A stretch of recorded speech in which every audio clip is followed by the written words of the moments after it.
one of the women got public execution because she killed a person. Because she lent money and then she didn't have payback money. Okay. She didn't have. Her family have to watch in front of it. Right. But her daughter was only 4 years old. Oh my God. And then her husband was in front of it, but the 4-year-old girl was like crying so much and then screaming, but her dad was cover her mouth and then just crying. That's all. But I was a kid too, so I was short. So all the kids have to watch in front of it. Right. The shortest goes first. Yes. Yeah. You see by the height, and Yes. the elders go in That's the back. right. But I was carrying my cousin. Yes, he was only 2 years old, and then the cousin younger sister was behind me, and then she was 7 years old. Yeah. So Do you think those 2 years old knew what was going on? I just covered his ear. It's too loud. Yes. Yeah. 3 soldiers were standing there and then shooting, and then just one time shooting, and then her neck goes down, Right, and the chest down, and then yes, Yeah. and then just it was making circle, Little roar. and, roared, and then just pulling down. Yeah. Yeah. So, but another public execution, it was a man. It was he was 24 years old, I think. But he started the CD. It's South Korean movie drama.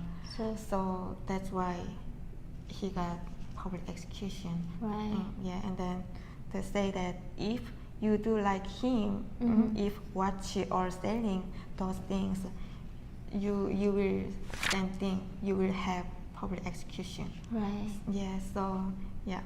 Wow.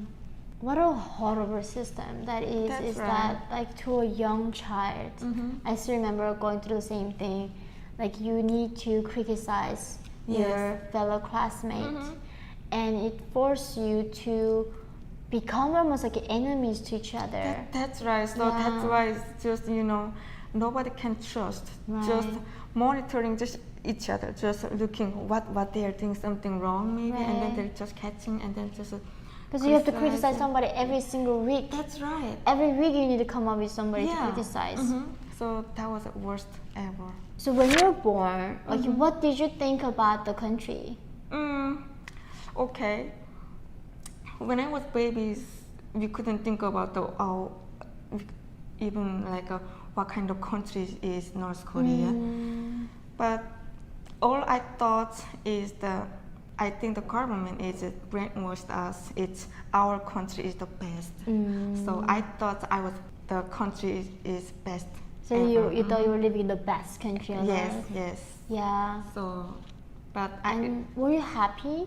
So I can say that I was happy when I was living in a barn with my mom. Right. But it was really poor. But I can have love relationship. Yeah, it's a relationship with my mom.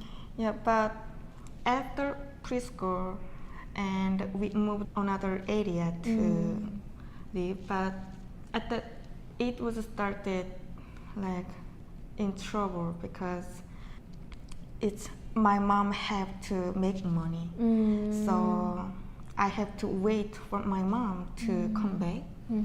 So I think it started. I was looking for my mom all the time. So from that moment, like, oh, why I born this world, and then why I'm living like this? So I was really, really like, I really miss mom, and I really miss like some families are living so they can have meals. Right. Yes, but we couldn't have enough meals, and then we couldn't have any like even house. Wow. So I think it's like your book is like a North Korean daughter search for her mother and herself, right? like I read this book, of course I heard about how what it came for you to be even separate from your own mother at a young age, and you talk about like how you're so happy living in this barn, not even Yes. a house. Yes. We're actually supposedly animals to Yes, live. that's right. And even that situation, you're grateful and happy because you Yes. had mother with you. Yeah. There's And- enough food, but there's Right. a mom with me, so So this is like where I really want to talk about, like, you know, you and I were born, you know, not particularly maybe the bottom class or not That's the right. particular elite class.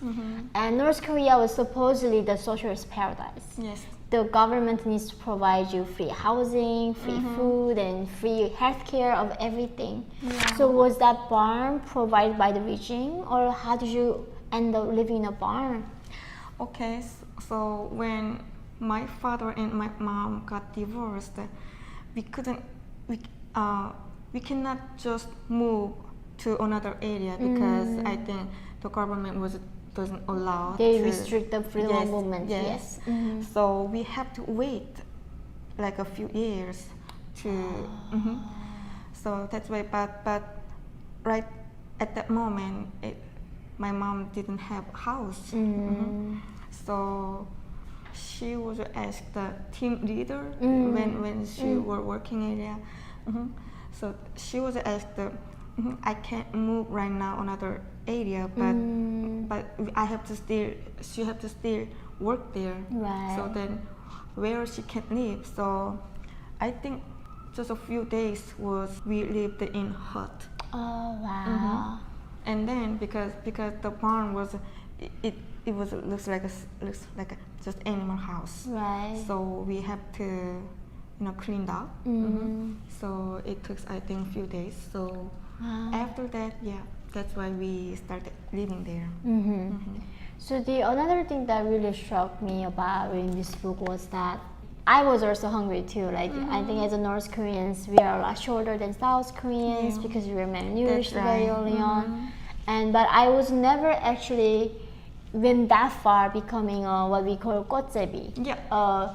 It's I Homeless. think like homeless child. Like in North Korea, there are like I think hundreds of thousands of children on the road, on the Yes, train station, that's right. trying to find any scramble of bread, right? And I think you live that life. Yes. When did you become a homeless child on the street? How old were you? It was probably 8 years old, international age. Wow, so you're 80 years old.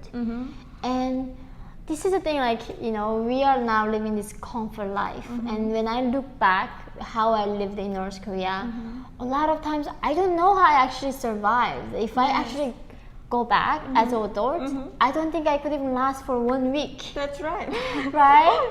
But when you're a child, like 80 years old, you don't have your parents, you're on the streets and trying to Yes. find food. Like, how did you survive? I mean, I didn't know like how can I get food from others. Just I was look at the other homeless, and then they're trying to make dirty their face, and then it looks more poor. But I couldn't do that kind of things because I didn't like these things like get dirty my face, and also my mom, she didn't want it. So I was standing just when the train stops because of the electricity. Right.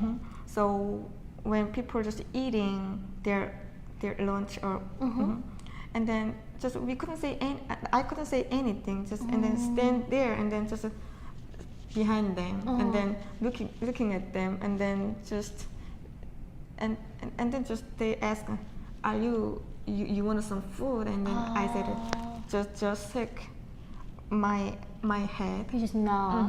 And they just give me, and then I just run to my mom and then share with my mom. Wow. So this is another thing, like a lot of people like really don't understand. When we talk about train stations, why would homeless always go in train stations?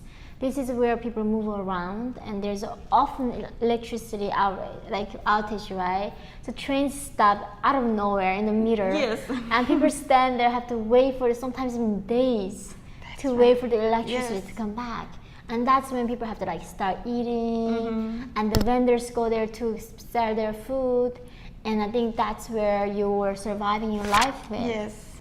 Yeah, so with all this like horrible situation, you're continuing to live in like life in North Korea. And what I think was also shocking to me is when your mother initially escaped to North Korea first, right, to Yeah, find that's some right. food And she wanna make money. yeah, and promised to come back to you. Yes, but she didn't tell me that where she will go. Right. I think this is like what it's like when I escaped, I also couldn't tell my father that I was going to China because I got caught, Yes. and then they're gonna torture me, right? Yeah, and then if I tell them I told my father, then if he didn't go report on us, he would get punished too. That's right. So a lot of North Koreans cannot talk to their family Yes. members because of this punishment. So how long were you waiting for your mother, just not knowing where she went? I think 2 years. Wow. Because she said that she's gonna come back just 1 month later. That it's October 10th. So I was waiting for. She said that you have to remember this notification because I didn't go to school. So I didn't know that how to do it. So she write down the paper and then she said that I'm gonna come back 1 month later. So you have to memorize it, and then when I come back, I will be testing you. So I was really work hard, but she didn't come back after one month. But it's the 1 year after 1 year, and then 2 years. I didn't know where she was, but she sent it to us the letter. But it was from China. Oh, so she escaped to China and then Yes. she reached out back to you through the broker. Oh. Yes, so the letter from China. So we are surprised because it's nobody's in China, and so we thought maybe our family members, maybe we don't know, maybe they found us, but it was my mom. But from that moment, I got monitored From the authorities, from neighborhoods. Yes, so that's why we know that my aunt and I know that my mom is in the China, and yes, she said that she gonna come back when she have enough money. Oh.